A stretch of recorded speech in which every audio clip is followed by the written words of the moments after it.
il y a aussi des places avec les servants.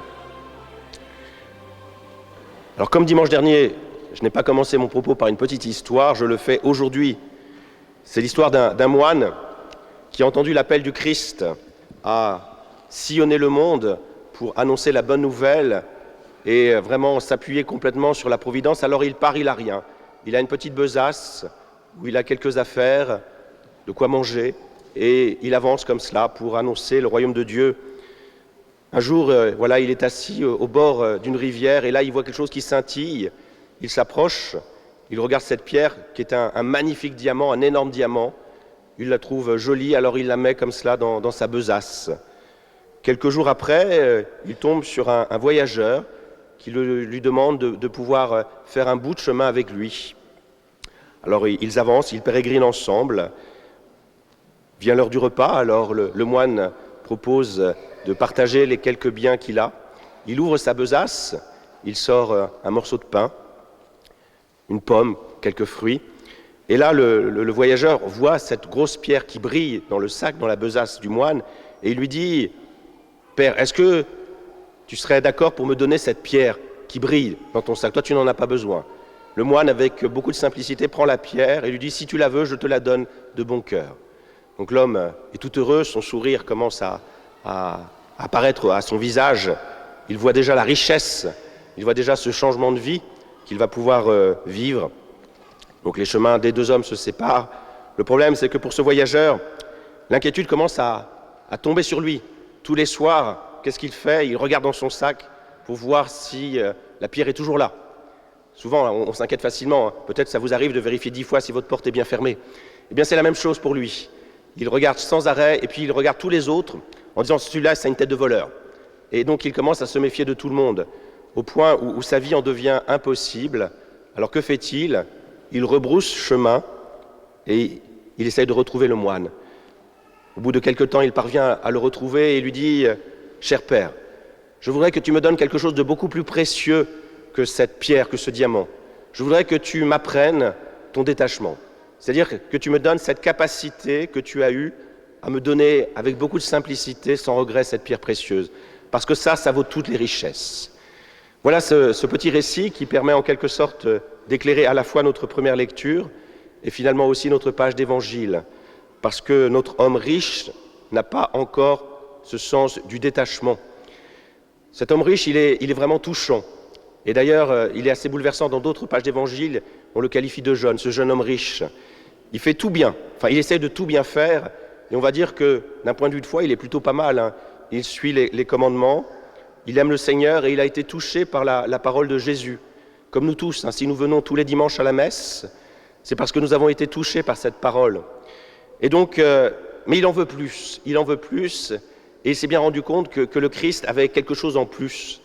Alors, il veut se mettre à son écoute, à son école. Et Jésus voit ça. Et Jésus voit la bonté qui est dans son cœur, cette volonté d'en faire plus. Et là, le problème, c'est, nous l'avons entendu, je ne vais pas paraphraser le texte, mais voilà, le problème, c'est que le Seigneur voit qu'il est prêt à donner beaucoup pour suivre le Christ, beaucoup pour suivre Dieu, mais voilà, il a encore quelques résistances. Il tient encore trop à quelques sécurités qui sont ses propres richesses. Et voilà, il ne pourra pas suivre parce qu'il n'est pas capable de faire ce pas.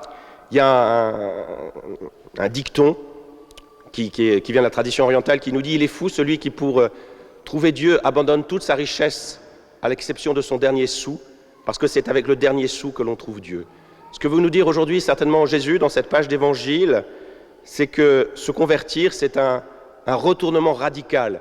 La métanoïa en grec, c'est vraiment se retourner sur soi. C'est à 360 degrés. Et si on ne se retourne que à 95%, 97% ou à 310 degrés, 320 degrés, eh bien voilà, il y a encore une attache. Et donc vous voyez, notre homme riche, c'est sa richesse qui l'a empêché, qui l'empêche, qui est ce poids qui l'empêche de complètement s'abandonner à Dieu. Et donc la question que nous devons tous nous poser à nous, quelles sont nos sécurités qui nous empêchent de nous fier complètement au Seigneur? Et c'est vrai que c'est difficile d'en s'en remettre complètement au Seigneur. Hein. C'est un combat de tous les jours. Et c'est un combat compliqué parce qu'on peut s'être complètement remis au Seigneur une journée, mais le fait de se convertir, eh bien, il faut recommencer demain, et encore après-demain, et ainsi de suite. C'est l'analogie que je donne toujours dans la vie dominicaine. Vous savez, dans la vie dominicaine, on commence par le noviciat, qui a lieu à Strasbourg, dans la province de France. Et donc, quand on voit le novice arriver au noviciat, en début septembre, il a une petite valise, il n'a plus rien, parce qu'il a décidé de suivre Jésus. Et donc, quand on décide de suivre Jésus, on a le feu. Donc, on se dit qu'on a besoin de rien. Et donc, il n'a plus rien. Donc, il est avec sa petite valise, il a une Bible, quelques affaires. De toute façon, je dis, c'est pas grave, il portera l'habit dominicain, donc il n'a plus besoin de costume, de cravate. Tout ça, il a... Et donc, il rentre au noviciat, il est tout heureux. On prend le même frère 20 ans après, qui doit déménager, qui doit changer de couvent, et là, il faut un énorme camion pour le déménager.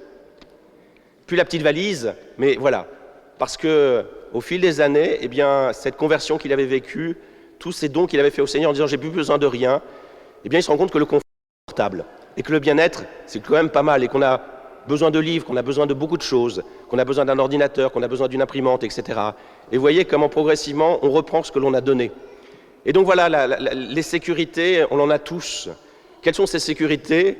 Même l'Église, et on en voit malheureusement le côté tragique, sa réputation, qui a amené l'Église à s'égarer, avec toutes ces questions de pédophilie. On n'a pas voulu dénoncer, on n'a pas voulu faire d'histoire, parce qu'on craignait que toutes ces histoires puissent ternir l'image de l'Église. Alors on a enfoui, on a caché, tout ça parce qu'on avait cette sécurité de la réputation. On tenait à notre réputation.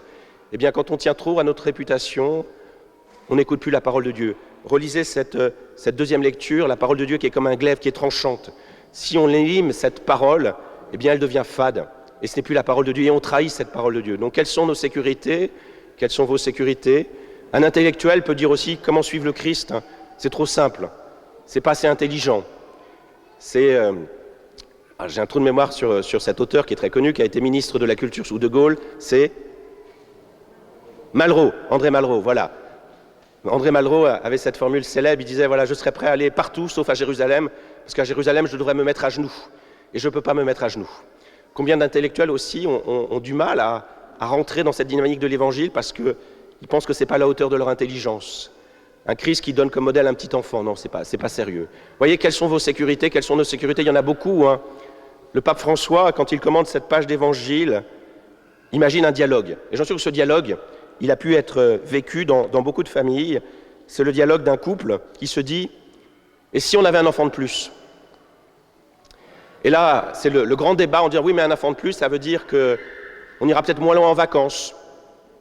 Ça veut dire qu'on va peut-être changer de voiture. On avait une voiture normale, une voiture familiale, on va devoir passer à l'espace ou l'équivalent. Si vous aviez déjà...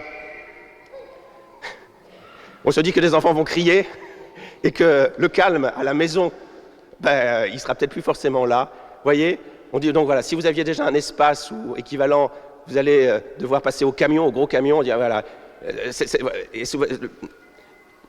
Et donc voilà, cette sécurité du confort, cette sécurité du bien-être et cette peur, cette inquiétude, en disant voilà, le Seigneur nous dit n'ayez pas peur, faites confiance, suivez-moi, abandonnez tout.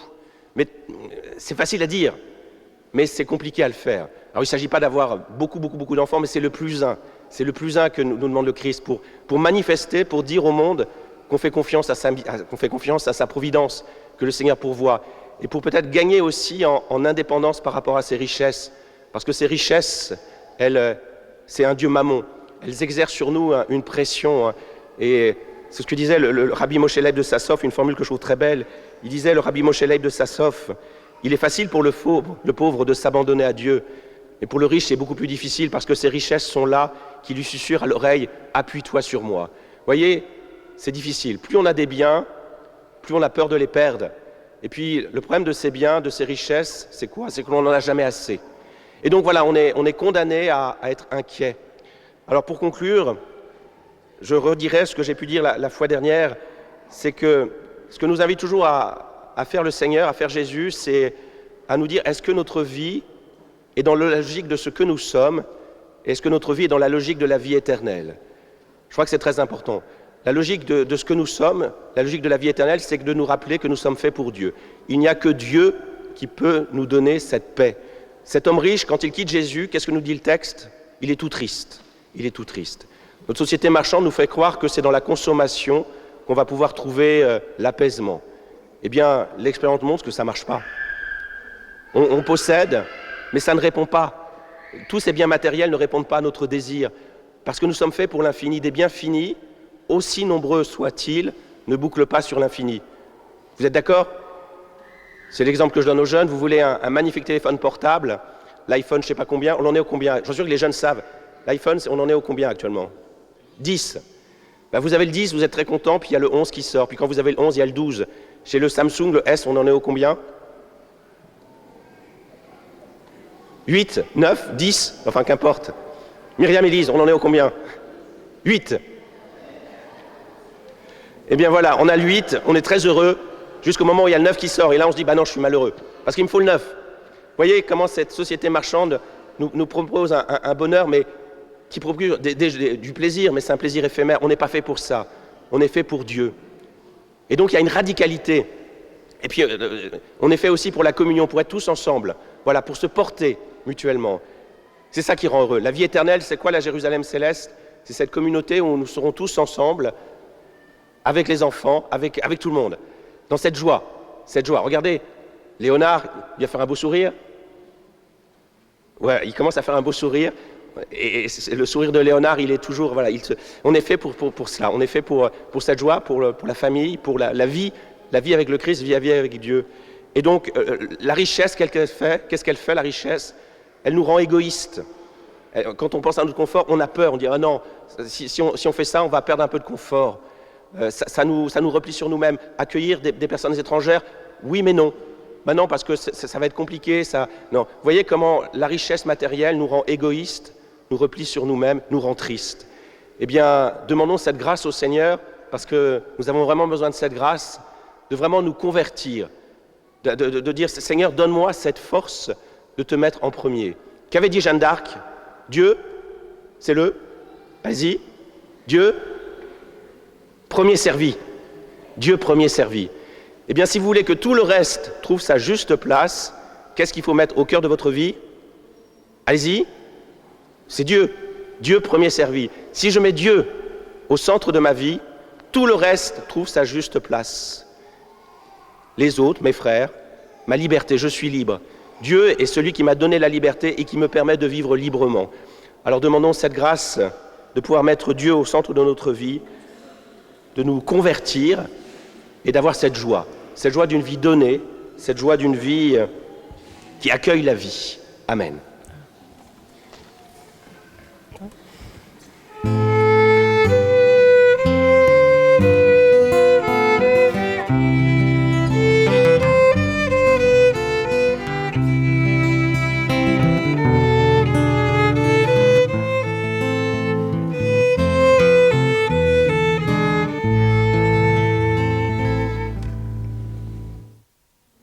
Alors la vie est plus